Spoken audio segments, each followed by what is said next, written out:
En lâchant une colombe à l'esplanade de la cathédrale Saint-Joseph de Bamenda le 16 avril dernier, le pape Léon XIV s'est fait le porte-voix des Camerounais de tous bords qui appellent à un retour à la paix dans les régions en crise du nord-ouest et du sud-ouest. Pour des acteurs de la société civile, le geste du souverain pontife est une main tendue que le pouvoir de Yaoundé devrait saisir. Le pape s'est fait l'écho de ce besoin et il serait donc tout à fait normal pour le régime en place de tenir cette perche, cette main qui lui est tendue pour mettre en place des bases, des mécanismes solides pour réconcilier les Camerounais. Une réconciliation qui passe par un dialogue, un vrai cette fois. Le premier, selon la société civile, s'étant soldé par un échec.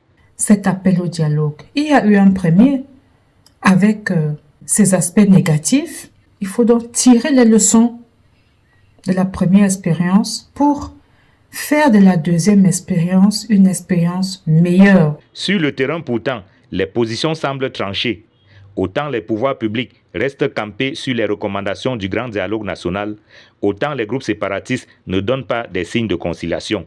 Mais pour la société civile, la solution se trouve dans une réelle volonté politique. Nous pensons que tous les acteurs sont prêts pour ce dialogue.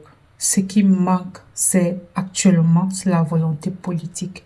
C'est le là que nous attendons des dirigeants camerounais. Dans un appel à l'action après la visite du pape Léon XIV au Cameroun, une coalition d'organisations de la société civile propose comme médiateur pour le nouveau dialogue à organiser Monseigneur Andronkea, archevêque métropolitain de Bamenda, président de la conférence épiscopale nationale du Cameroun, et Monseigneur José Avelino Betancourt, nonce apostolique au Cameroun et en Guinée équatoriale.